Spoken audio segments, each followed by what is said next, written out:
안녕하세요. 사주읽기입니다.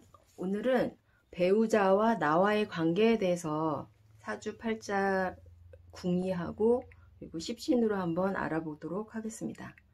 지난 시간에는 오행에 배합된 오미에 대해서 알아봤었는데요. 이번 시간에는 오색에 대해서 알아보도록 하겠습니다. 목기는 우리가 오행에서 목은 청색에 배합됩니다.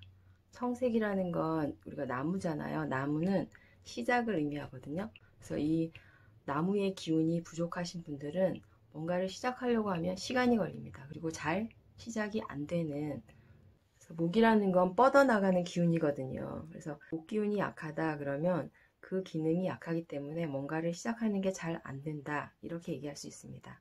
그리고 화기운은 적색이고요. 열정을 의미합니다. 우리가 불은 활활 타오르잖아요.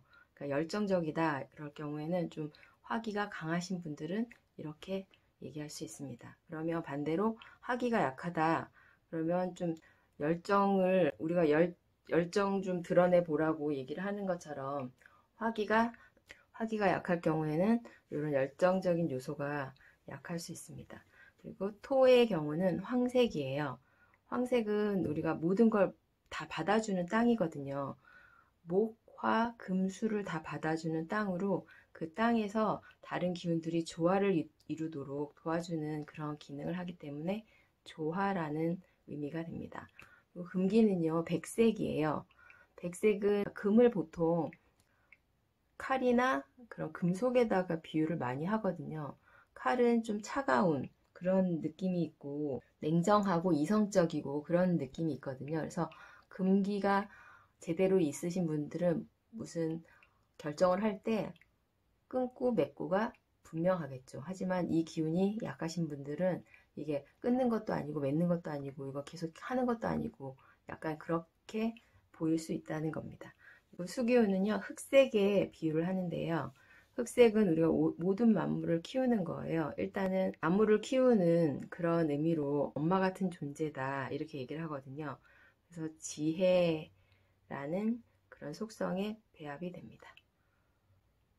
그러면 배우자와 나와의 관계에 대해서 알아보도록 하겠습니다. 우리 배우자는 일지궁이잖아요. 연월일시로 봤을 때 일간은 나고요. 그 밑에 배우자 궁이 있습니다. 그게 일지궁입니다. 그 연령대로 보면 37살부터 45살 정도까지가 배우자의 시기, 일지궁의 시기를 지나는 시기다, 이렇게 얘기하거든요. 그러면 나와 배우자의 관계에서 이 시기에 문제가 있을 수 있다. 그러면 그 시기에 배우자와의 나와의 관계가 깨질 수 있다. 이거를 의미하는 바가 됩니다. 그러면 십신으로 보면 남자한테는요, 일지궁이 정제가 되고요. 여자한테는 정관이 됩니다. 그러니까 남자한테는 부인이 정제, 여자한테는 남편이 정관의 의미가 됩니다. 그런데 만약에 일지궁에 그 정제나 정관이 아니라 비겁이 있다. 그러면 어떨까요? 비겁은 일단 우리가 친구 같은 존재거든요. 이제 처음에 태어나서 먼저 친구들하고 잘 자라야 돼요. 그 시기예요. 그러면 일지궁의 비겁이다. 그럼 친구 같은 존재다. 이런 의미가 됩니다. 하지만 뭐든지 다 나누어야 된다. 그 나눈다는 의미가 좋게 얘기하면요. 나눈다는 건 뭐든지 다 상의하고 그리고 같이 결정하는 그런 존재가 될 수도 있다는 거예요. 하지만 반대로 이 일지궁의 시기에 쟁제의 의미가 일어나기 때문에 이거는 배우자와의 관계하고 좀 다른데요. 쟁제의 의미가 일어나기 때문에 그 시기에는 뭔가 돈 문제나 관적인 요소가 문제가 생길 수 있다. 이걸 의미합니다. 그리고 일지궁에 식상이 있다. 식상은 내 재주잖아요. 내가 잘하는 것, 특기. 그거는 펼치는 겁니다. 막 드러내놓고 보여주고 싶은 거거든요. 일지궁이 식상이다. 그러면 나를 다 보여줄게. 이런 의미가 돼요. 그러면 배우자한테 뭐든지 다 터놓고 이야기하고 그리고 대화를 하는 그런 상대가 되겠죠. 일지궁 배우자한테 뭐든지 다 그런 식이 되기 때문에 좋은 의미로는 다 주는 의미예요. 일지궁한테 뭔가를 계속 줘요. 주는 의미인데 나쁜 의미로는 일지궁이 바라지도 않는 건데 자꾸 자기는 좋다고 생각하는 거기 때문에 이게 서로가 맞지 않을 수가 있다는 게 이제 문제고요. 일지궁의 식상은 펼치는 거기 때문에 밖을 향해 나갑니다. 이건 들어오는 기운이 아니라 나가는 기운이에요. 그러면 내 것을 뭔가 자꾸 밖으로 내보낸다. 그러면 일지궁의 배우자도 밖으로 나간다. 이런 의미가 될 수 있습니다. 그 일지궁에 재성이 있다. 재성은 뭐 남자가 일지궁에 재성이 있으면 자신이 관리하는 대상이기 때문에 잘 맞습니다. 하지만 그 배우자 입장에서는 일간이 관성이에요. 그러면 스트레스의 대상 이렇게 되겠죠. 그리고 이게 정제다 그러면 아끼는 거예요. 내 것이고 나만의 것이기 때문에 아낄 수 있지만 편제는 아직은 내 것이 아니에요. 그럼 내 것이 될 수 있도록 계속 뭔가를 고치려고 하고 밖으로 끄집어내서 밖에서 펼쳐보고 다시 그걸 회수하기도 하고 이런 의미가 되기 때문에 소중한 존재라는 의미는 조금 떨어질 수가 있습니다. 그리고 일지궁에 관성이 있다. 우리 관성은 스트레스, 일단 관성이라는 것 자체가 사실 재성까지는 뭐 그냥 내 입장에서 보면 나쁜 건 아니었었는데 가장 그냥 나를 힘들게 하는 거 그게 이제 관성의 요소거든요. 그리고 관성은 우리가 짜여진 틀이나 조직 같은 걸 의미하잖아요. 그 조직에 맞는 사람이 되기 위해서는 나를 바꿔야 됩니다. 그 조직에 내가 맞추지 못하면 나와야 되거든요. 절이 싫으면 중이 떠나야 되는 것처럼. 그러면은 이 관성의 입장에서 일지궁의 입장에서는 보면 일간이 재성이 돼요. 그럼 거꾸로 배우자 궁에 있는 배우자가 나를 관리하는 사람이 되는 거예요. 그러면 일지궁의 집이잖아요. 안방이에요. 내가 살고 있는 나의 안방 그런 의미가 되는데 안방에 들어가기가 별로 안 좋다. 꺼려진다. 무섭다. 조심스럽다. 뭐 이런 의미가 되겠죠. 하지만 일지궁 배우자 입장에서는 왜 안 들어와? 빨리 들어와. 그러고 일간을 반대로 관리합니다. 그런 의미가 될 수 있고요. 그 다음에 일지궁에 인성이 있다. 우리 인성은 엄마예요. 엄마는 나한테 모든 걸 다 줍니다. 그러면은 일지궁에 인성이 있으면 그 배우자로부터 뭔가를 자꾸 받으려고 하겠죠. 엄마를 일지궁에다 끌어다 놨어요. 뭐든지 다 해주는 해결사입니다. 그러면 그 일지궁 배우자 입장에서는 일간이 식상이에요. 나를 계속 펼쳐야 돼요. 이게 뭐 내가 하고 싶은 말도 하고 다 좋은데 문제는 열심히 내 몸을 써야 된다. 이런 의미가 돼요. 그러면 피곤하다. 그러니까 엄마는 정말 하나부터 열까지 다 해주잖아요.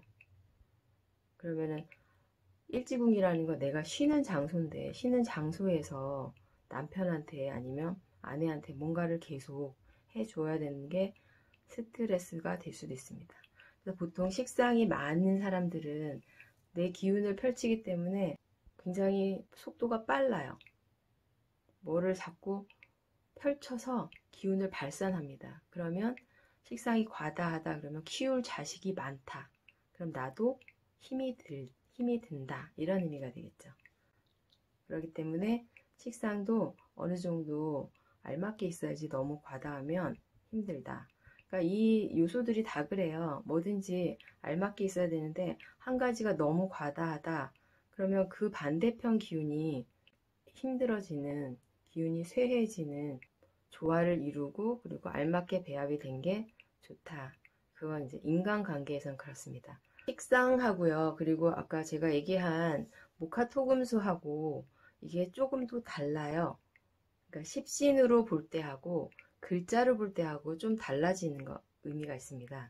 그렇기 때문에 그 글자 간에 비겁이나 식상이나 재성이나 관성이나 인성이다 해도 그 십신에 해당하는 글자가 무엇인가에 따라서도 또 달라질 수가 있습니다.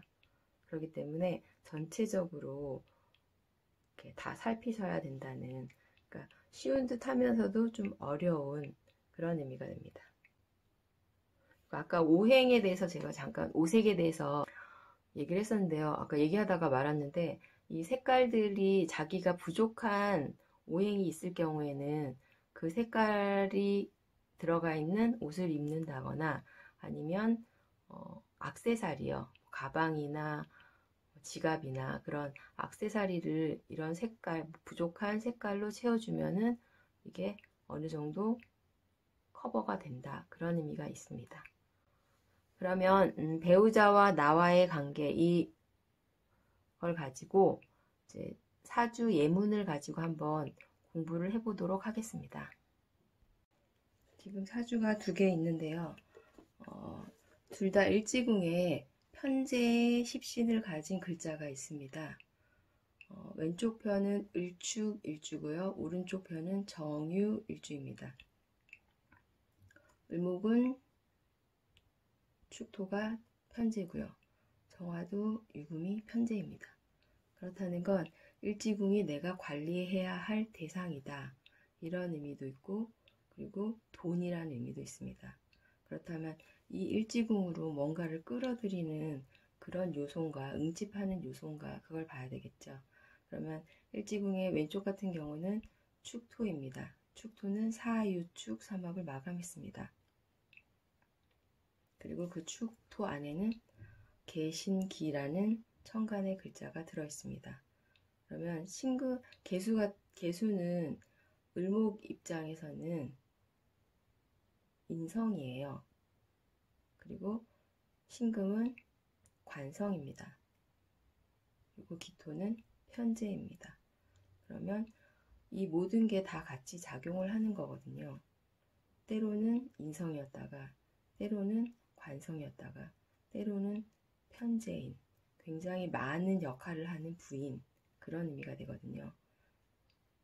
그래서 이 사주는 SK 회장 최태원 씨 사주입니다. 시주 같은 경우는 제가 임의로 그분의 지금 현재 돌아가는 상황이나 그런 걸 보고 제가 무인시라고 그냥 짐작을 해서 한번 써봤습니다. 그러면 일지궁이 보면 축토라는 건 사유축 삼합을 마감한 거예요.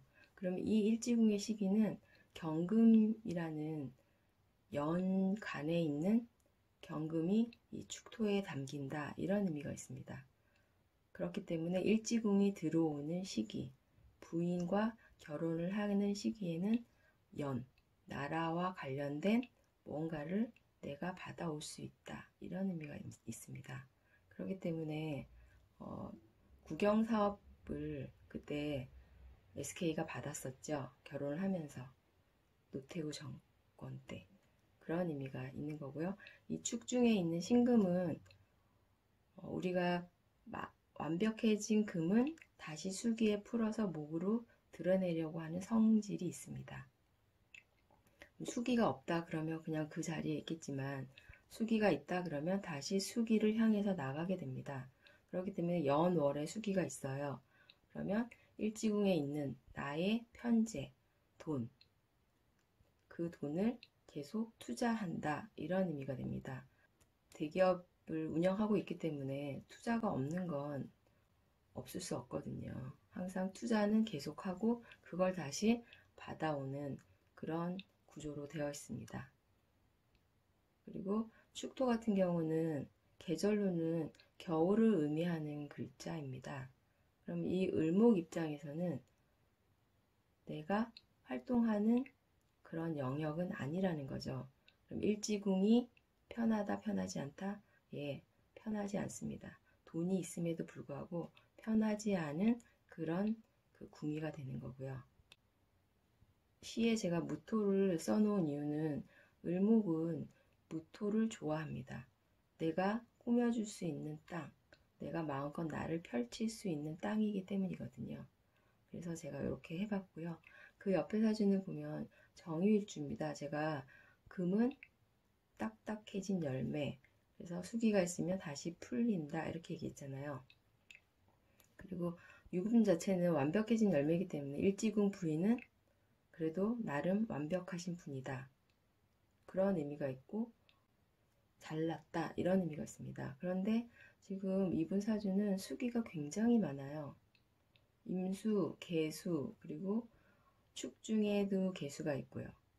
그러면 이게 여러 가지 의미가 되는데요. 꼭 돈을 투자한다 그런 의미도 있지만 내가 나의 유금이라는 이 종자잖아요. 이걸 수기에 푼다는 건 연월을 향해서 푼다는 건 이거는 나의 재주를 발산하는 내가 가지고 있는 아이디어를 밖에다가 펼쳐내는 그런 의미가 됩니다. 그 펼쳐내서 새로운 목을 만들려고 하는 아이디어가 될 수도 있거든요. 그러니까 나름 아이디어를 많이 가지고 있는 사람 이런 의미가 돼요. 근데 그것을 계속 펼치기 때문에 직장인, 하지만 직장인은 내가 아무리 좋은 아이디어를 갖고 있다고 해도 그건 회사 거거든요.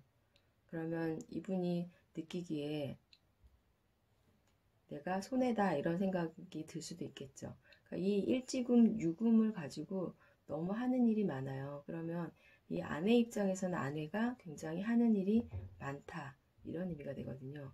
수기에 풀린다 이거는 식상을 의미합니다. 이 유금 입장에서는. 그러면 계속 몸을 써야 하는 그런 일을 할 수도 있고요. 그리고 토 같은 경우는 인성이긴 하지만 신유술이라는 건 방합이잖아요. 그러니까 신유술, 유술 방합이 돼 있어요. 월과 시에. 월하고 시가 방합이라는 건 가족적이다 이런 의미가 되거든요. 그러면 월하고 가족적이기 때문에 지금 친정에서 같이 살고 있습니다. 일지궁 여자분의 친정에서 지금 같이 생활하고 있거든요. 그러니까 그런 의미가 됩니다. 여성적이다, 가족적이다. 그러면 이 분은 또 자기의 재주를 이렇게 풀고 아이디어를 풀고 하지만 이 유금이라는 걸 다시 목으로 드러내고 싶은 마음이 굉장히 강하실 거예요. 그렇기 때문에 여기저기 투자를 많이 합니다.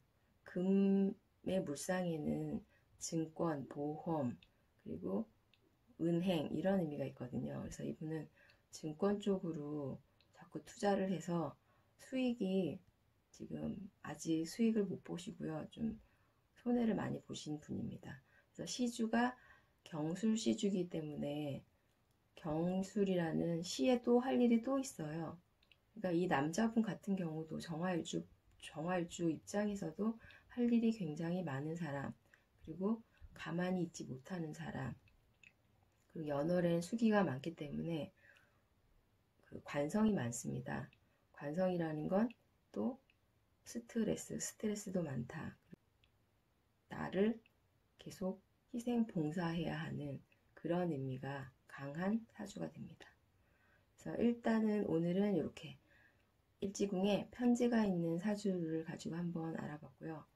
다음에 또 기회가 되면 다른 십신이 있는 일지궁 사주를 가지고 배우자 복에 대해서 한번 논해 보도록 하겠습니다. 감사합니다.